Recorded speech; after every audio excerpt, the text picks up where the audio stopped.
Amén. Vamos al libro de Eclesiastés. Eclesiastés en el capítulo 1, versículo 14. Dice así. Eclesiastés capítulo 1, versículo 14. Miré todas las obras que se hacen debajo del sol, y aquí todo ello es vanidad y aflicción de espíritu. Aquí la palabra aflicción es la palabra hebrea reut y significa fatiga, cansancio. Y así, físico, cansancio, fatiga. ¿Ven? Ven que hay una diferencia en las dos palabras, pero hay una tercera palabra que quiero leer. Está en el libro de Éxodo, en el capítulo 3. Voy a leer desde el versículo 7 al versículo 9. Dice la palabra así, en nombre del Padre, del Hijo y del Espíritu Santo. Dijo luego Jehová: bien, he visto la aflicción de mi pueblo que está en Egipto, y he oído su clamor a causa de sus extractores, pues he conocido sus angustias.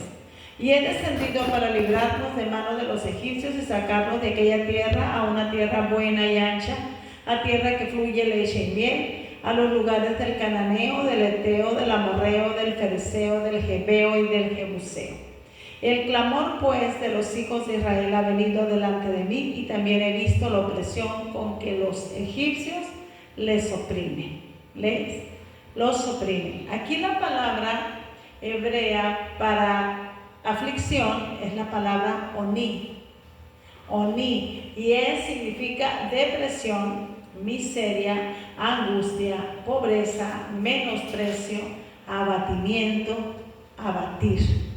Así es como estaba el pueblo de Dios, y Dios escuchó su aflicción. ¿Amén? Así nos encontramos nosotros cuando estamos en el mundo, afligidos, con depresiones, en la miseria, en la angustia, en la pobreza, somos menospreciados, estamos abatidos. Así estamos cuando el Señor nos alcanza. Pero cuando ya venimos a Cristo, hermanos, cuando ya somos gente que viene a la iglesia, que tuvo un encuentro con Cristo, los afanes del mundo traen fatiga a nuestra vida, o sea, traen aflicción de espíritu. O sea, la aflicción viene de una manera diferente, viene como un cansancio, viene como una fatiga. ¿Por qué? Porque te cansas de trabajar y el dinero a veces no te rinde, y quisieras hacer muchas cosas y no las puedes hacer, o te preocupa lo que está pasando en el mundo. Por ejemplo, ahorita a cuánta gente nos aflige, porque lo voy a decir así, lo que está pasando en nuestro país, ¿no? La violencia, la gente que están matando, las personas inocentes que están muriendo en los fuegos cruzados, y gente que a lo mejor no tiene, como dicen en el mundo, nivel en el entierro, y les tocó estar en el lugar equivocado, a la hora equivocada. Y eso te aflige, porque a veces no podemos ser indiferentes ni indolentes a lo que está pasando, ¿no? Estamos viviendo en un estado que ahorita hay demasiada violencia, al grado de que, por ejemplo, en la ciudad de Los Cabos suspendieron los camiones. ¿Por qué? Porque estaban quemando los camiones, y ahora ya no les interesa a la gente con los choferes y con la gente adentro. Entonces, eso te aflige la guerra mundial, te aflige que suba la gasolina, te aflige que suban los precios de la comida, te aflige que suba el precio de la luz, del agua, te afliges por todo. Eso es un espíritu de aflicción del que habla el rey Salomón en el libro de Eclesiastés. Dice que vio todo lo que se hace en el mundo, todo es vanidad y aflicción de espíritu. Eso nos toca a los que ya estamos viviendo, ¿no? Entonces, miren, ¿por qué viene la aflicción, hermanos? Vamos a ver unas citas por qué viene la aflicción. Ya vimos que Jesús hubo una aflicción en su alma, y ya vimos que en el mundo hay espíritu de aflicción, y ya vimos por qué Dios escuchó al pueblo cuando estaba afligido. Pero la condición del pueblo pues estaba en ese abandono, ¿no? En esa miseria, en esa pobreza, en esa angustia, en ese menosprecio, porque eran esclavos de los egipcios. Entonces, cuando tú estás en el mundo, eres esclavo de lo que hay en el mundo. a lo mejor del alcoholismo, a lo mejor de la drogadicción, a lo mejor de las pasiones desordenadas, a lo mejor de muchas otras cosas, la amargura, el odio, el resentimiento, la falta de perdón. Todas esas cosas pueden estar teniendo en tu vida que vivas en miseria, que vivas en miseria. Me refiero no tanto a la pobreza económica, sino en esa miseria de la vida, ¿no? De no tener esa paz, esa tranquilidad en el corazón, de que no puedas ser una persona que se goce, que disfrute de lo que hay en la vida, porque siempre están los problemas en su vida, esa aflicción que trae. Y cuando Cristo viene en tu vida, pues Dios te da el gozo, te da la alegría, porque dice la palabra que Él convierte tu lamento en baile, tu tristeza en alegría. Eso es lo que tendría que ser nuestra vida, llena de gozo y de alegría. Pero hay cosas en el mundo, como lo dice el libro de Eclesiastés, que traen aflicción a nuestras vidas. Y yo quiero profundizar en esto, que son 3 tipos de aflicciones de las que vamos a ver en este día, y cómo nosotros podemos salir de estas situaciones. ¿Por qué viene la aflicción?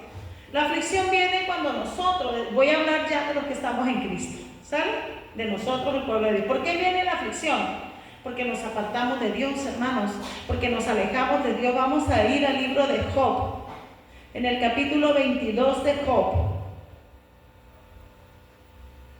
Dice en el versículo 23, dice así: si te volvieres al Omnipotente, serás edificado. Alejarás de tu tierra la aflicción, alejarás de tu casa, de tu vida la aflicción. Tendrás más oro que tierra, y como piedras de arroyos, oro de Ofir. El Todopoderoso será tu defensa, y tendrás plata en abundancia. Porque entonces te deleitarás en el Omnipotente, y alzarás a Dios tu rostro, orarás a Él y Él te oirá, y tú pagarás tus votos. Y luego el 28 dice una palabra muy poderosa: determinarás a sí mismo una cosa y te será firme, y sobre tus caminos resplandecerá luz. Vuélvete, en el versículo 21 dice: vuélvete en amistad con Él y tendrás paz, y por ello te vendrá bien. Toma ahora la ley de su boca y pon sus palabras en tu corazón. O sea, vuélvete al Señor, busca la palabra. Amístate con Dios, porque a veces la gente se aleja de Dios y parece que te enojas con Dios, y luego vienen cosas a tu vida, situaciones, circunstancias, por haberte alejado de Dios, y terminas culpando a Dios, o los hermanos, o el pastor, o la pastora, o la iglesia, y terminas enojado y te vas, y te alejas. Es el error más grande que puedes tener. Entonces viene el espíritu de aflicción y te está afligiendo todos los días, y allí estás agachado, jorobado, con tantos problemas, y no puedes levantar la vista al cielo, la vista a Dios, porque los problemas te afligen. Ahí llega ese espíritu de aflicción porque nos alejamos de Dios. Vamos al libro de Jueces, capítulo 10, versículos del 13 al 15, dice: mas vosotros me habéis dejado y habéis servido a dioses ajenos, por tanto yo no os libraré más. Andad y clamad a los dioses que os habéis elegido, que os libren ellos en el tiempo de vuestra aflicción. Y los hijos de Israel respondieron a Jehová: hemos pecado, haz tú con nosotros como bien te parezca, solo te rogamos que nos libres en este día, porque el único que te puede librar de la aflicción es Jehová de los ejércitos. Y lo vamos a ver aquí a través de la Escritura. Yo no puedo librar de una aflicción a una persona. Yo te puedo dar una palabra en este momento que a lo mejor viene y refresca un poco tu vida, pero si no te vuelves al Señor, ese momento va a pasar y vuelve el espíritu de aflicción a tu vida. Pero el espíritu de aflicción viene y te atormenta porque te has alejado del Señor. Por causa de alejarnos, eso es una de las cosas. Viene también por el pecado de idolatría, hermanos, que viene siendo también el alejarnos de Dios, el apartarnos de Dios, el desobedecer los mandamientos de Dios. Viene por esa esclavitud que hay en nuestras vidas. Lo vimos en Éxodo 3, pero vamos a ir a Deuteronomios. Deuteronomios capítulo 26, versículo 7. Y clamamos a Jehová, el Dios de nuestros padres, y Jehová oyó nuestra voz y vio nuestra aflicción, nuestro trabajo y nuestra opresión. Él es el único, hermano, que nos puede ayudar. Si yo estoy viviendo en la vida de pecado, voy a estar afligido todo el tiempo. Y es tan fácil saber cuando hay aflicción en tu vida, porque no tienes paz, pues, no hay gozo. O sea, tienes momentos pasajeros de gozo, tienes momentos pasajeros de alegría, pero no son permanentes, pues. Vienes al servicio y escuchas la palabra y en ese momentito, no, pues todo va a cambiar, pero llegas a tu casa y te encuentras con los problemas en tu casa y vuelve el espíritu de aflicción a tomar tu vida. Porque se nos hace difícil luchar con una adicción en tus hijos. Se nos hace difícil luchar con un problema en el matrimonio. Se nos hace difícil luchar con un problema en la familia, que no hay dinero. Luego aplicamos el dicho que dice, cuando el amor se acaba, dice cuando el dinero escasea, el amor sale por la ventana. ¿Lo decimos eso, no?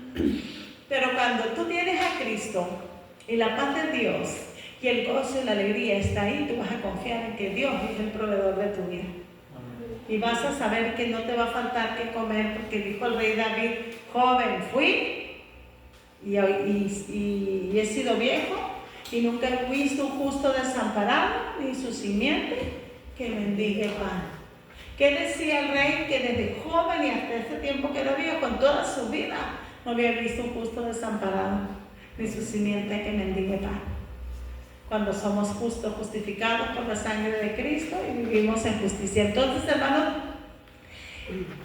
la esclavitud, hermanos, la esclavitud te mantiene afligido. Cuando eres esclavo de un sentimiento, a lo mejor te falta pedir perdón, a lo mejor no has perdonado. Cuando eres esclavo de la amargura, del resentimiento, del odio, cuando estás enojado con alguien o estás enojado contigo mismo. ¿Cuánta gente se enoja con ella misma porque no puede hacer las cosas?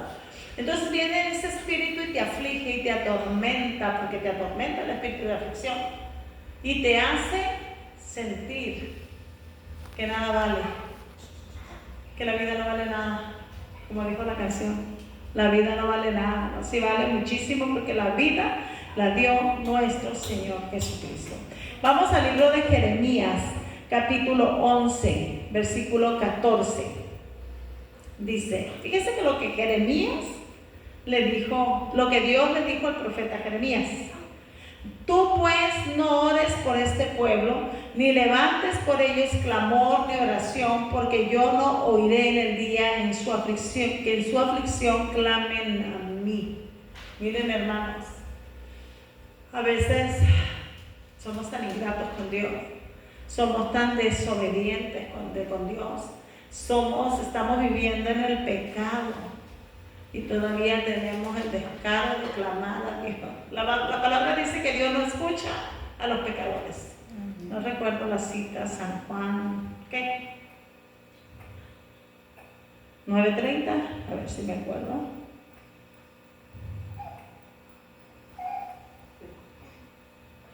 San Juan 9:31.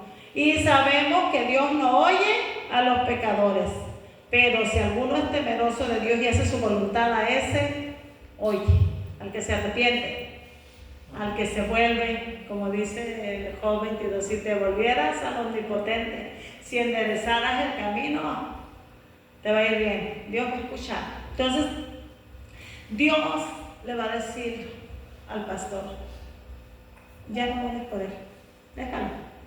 Yo voy a tratar con él, porque Dios tiene maneras de tratar con nosotros. Dios sabe, hermanos, uno como pastor, hermanos, estás como Moisés. Señor, ten piedad y misericordia. Señor, no nos destruya. Mira, Padre, no tomes en cuenta lo que ellos dicen, por favor. Y así estamos, porque eso es lo que hace el sacerdote. Moisés eso hacía. Estaba intercediendo por el pueblo.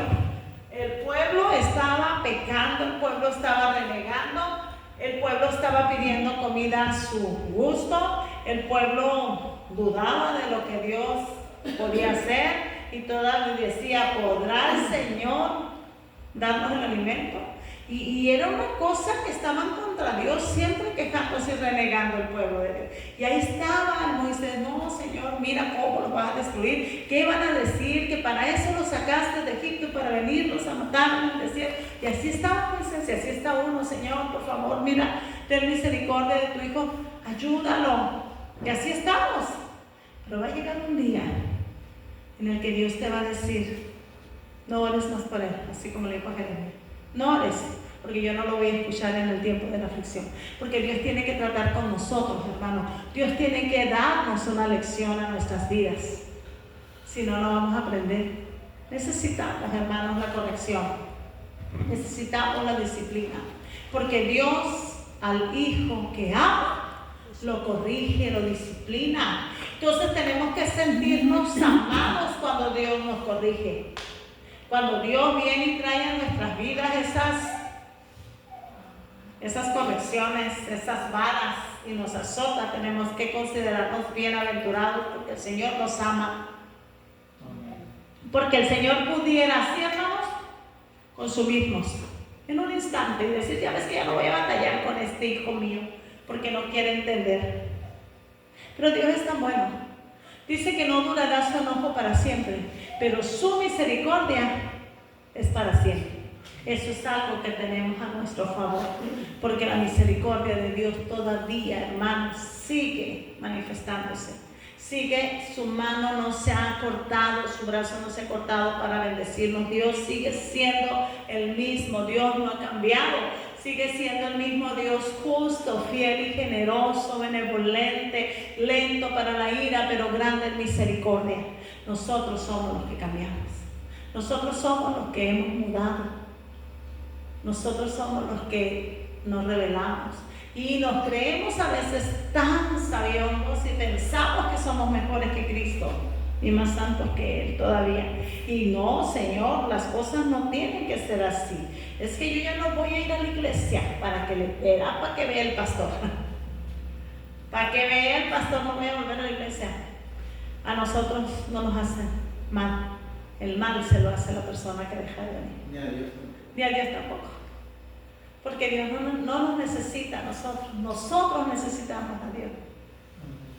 Mientras cada uno cuide su salvación con temor y temblor, cada quien es responsable de su vida, de su unción, cada quien es responsable de su salvación. ¿Qué más quisiera yo que la salvación fuera en equipo? No, hombre, ya estuviera pelada las rodillas para que mis hijos estuvieran salvos junto conmigo, y mis hermanos y mis sobrinos, pero no, es una decisión personal. Cada quien tiene que decidir entregarle su vida a Cristo. Y cada quien va a sufrir las consecuencias de su desvío. El desviarnos de Dios nos va a traer un espíritu que nos va a tener afligidos y que no nos va a dejar ver la gloria de Dios. Porque por más que se manifieste Dios en tu vida, si estás afligido no vas a poder ver, porque esa tristeza, porque la aflicción trae, mire, la aflicción del mundo, de las cosas, trae cansancio y fatiga, vas a estar cansado. Te vas a afanar tanto en las cosas del mundo que te va a dar flojera venir al servicio. Ay, otra vez. Ay, voy a ir la próxima semana. Ay, estoy muy cansado. Hoy llegué agotadísimo del trabajo, pero estás trabajando 2 turnos porque quieres comprarte un carro. No es malo trabajar. Lo malo es que dejes de a Dios por el trabajo. Por eso dice la palabra que los afanes de este siglo ahogan la palabra. Porque el diablo va a meter en tu mente, no, trabaja, vete a más mareas, Ramón, para que ganes más dinero. Pues tú estás enfrente. A ver, Mari, trabaja triples turnos para que, mira, tengas mucho dinero. Mentiras del diablo, hermanos. Porque el que no le da a Dios la honra, el dinero se te va como en saco roto. Así se va. Pero si tú eres fiel con Dios, y tienes a Dios en primer lugar, un solo salario, el Señor te lo va a multiplicar. Y va a reprender al devorador aparte. Y va a multiplicar tus finanzas, y va a multiplicar todo lo que tú tengas, te va a sobreabundar. Y vas a comprar sin dinero, porque va a haber gente que a lo mejor llega y te dice, te traje esto a regalar, y lo ocupabas. Dijo por ahí una niña, ocupo unos guaraches, necesito unos guaraches. El Señor le dio sus guaraches, no tuvo que pagar un peso. Señor, yo necesito esto.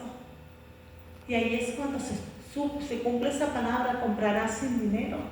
Porque Dios le puso en el corazón a alguien que viniera y te dijera, no es que te voy a regalar este par de tenis, hermana, unos New Balance ahí. Y tú eres lo que necesitabas. Dice la palabra de Dios, buscar primeramente el reino de Dios y su justicia, lo demás vendrá por añadidura. O sea, el Señor se va a encargar. ¿O te ha faltado un día para comer, hermana? ¿A qué no? ¿A usted no? ¿A ustedes les ha faltado un día de comer? ¿A qué no? Dios es bien bueno. A veces no comemos porque andamos trabajando, porque se nos olvidó desayunar, pero Dios nunca nos ha dejado sin comida, porque Él ha justificado nuestras vidas con tu preciosa sangre. Porque el padre de ambas fue justificado, porque su madre es justificada. Y como dice la palabra, nunca he visto un justo desamparado ni su simiente que bendiga el pan. Así que sus hijos no van a ver tampoco la necesidad, porque han sido justificados juntamente con ustedes. Porque es una promesa. Nunca les va a faltar nada. Y si no tienen dinero en abundancia es porque a lo mejor no estamos preparados para tener mucho dinero. El apóstol Pablo dijo, he aprendido a vivir en abundancia, he aprendido a vivir en escasez, para todo he sido preparado, dijo, ¿no? Todo lo puedo en Cristo que me fortalece. Dios te va a enseñar a tener abundancia, pero también te va a enseñar a tener escasez y te va a permitir vivir en todas esas circunstancias para que un día digas, todo lo puedo en Cristo que me fortalece. Y cuando tú aprendas eso, no va a haber espíritu de aflicción que venga a moverte. Porque la intención del espíritu de aflicción es mantenerte en esa pobreza mental, en esa ruina espiritual, porque eso es lo que estaba el pueblo. Te va a tener deprimido, te vas a sentir menospreciado, vas a estar abatido. No, pues es que nomás a la hermana le va bien. No, pues si nomás a los hermanos, a ellos nomás les va bien. Y mira cómo estoy, te sientes menospreciado, porque esos son pensamientos del enemigo que viene a traerte eso, porque te quiere afligir, porque te tiene que tener agachado ahí. ¿Qué haces cuando estás agachado? Estás viendo la tierra, estás viendo lo terrenal, eso es lo que estás viendo. No estás viendo lo divino de Dios. Nosotros tenemos que estar viendo al cielo siempre, a Dios, no al cielo sino a lo divino de Dios. En cambio, cuando tú estás afligido, tu mirada está puesta en lo terrenal. En cuánto dinero no tengo, en cuánto me falta, en cómo me va, en que si mi carro, es que si mi refri, es que si mi estufa, es que si mis hijos. Estamos viendo lo terrenal, pues nuestros ojos están viendo lo terrenal. Pero nosotros debemos de ver a Dios, la gloria de Dios manifestada en cada una de nuestras circunstancias. Entonces, miren, hermanos, ya vimos que el pecado, que la esclavitud, que la idolatría, que el apartarnos de Dios atraen el espíritu de aflicción a nuestras vidas. Vamos a ver quién quita la aflicción. Sabemos que es Dios, pero vamos a ver unas citas que nos van a demostrar cómo es quitada la aflicción y quién la quita. Vamos a primera de Samuel, capítulo 10, versículo 19. Dios les hablaba el profeta Samuel al pueblo. Acuérdense que el pueblo le pidió rey a Samuel. Dios les hablaba a través de Samuel.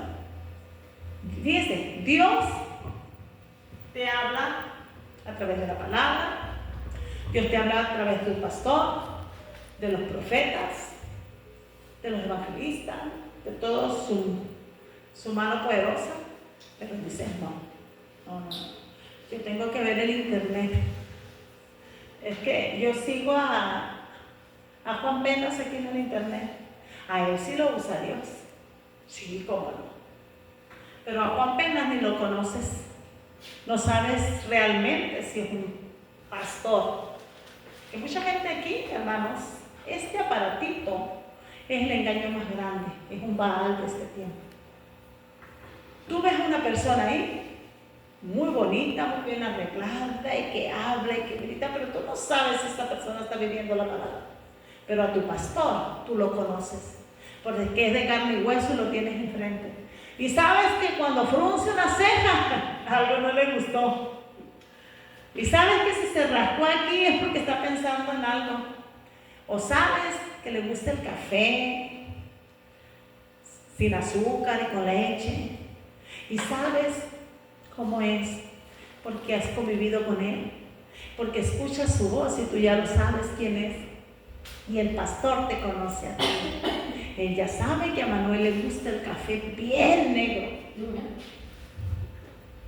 Él ya sabe que a la hermana Lupita le gusta el queso de Chile. Y así tu pastor te conoce, hermanos. Y tu pastor sabe, va a decir: Señor, súplele a mi hermana porque ella es una viuda, ya no tiene. Señor, súplele a mi hermana, súplele a mi hermana. Y tu pastor va a estar clamando por ti. Pero este que está aquí atrás, hermano, ni te conoce.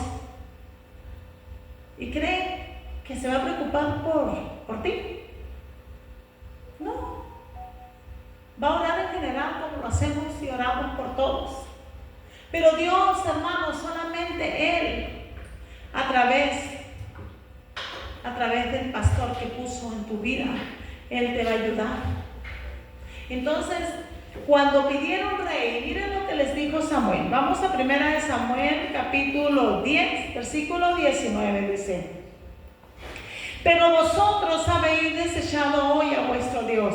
Porque no estaban desechando a Samuel, estaban desechando a Dios, que os guarda de todas vuestras aflicciones y angustias, y habéis dicho: no, sino pon rey sobre nosotros. Ahora pues presentaos delante de Jehová por vuestras tribus y por vuestros millares. Y empieza a darles Samuel y a decirles lo que iban a hacer. Pero estaban desechando a Dios ese día, hermano. ¿Por qué la casa se queda vacía cuando no aceptamos al enviado del Señor? Dios puso un pastor en este lugar. A Dios le plació levantar este templo. Pero si dices: ay, ese Lalo, el tamalero, ¿qué vas a ver? No. Mira, aquí está esta pastora, vieras que bien habla. No, la hermana no sabe ni siquiera hablar. Y luego no sabe ni leer. Y empiezas a desdeñar la autoridad que Dios puso en tu vida. No, entonces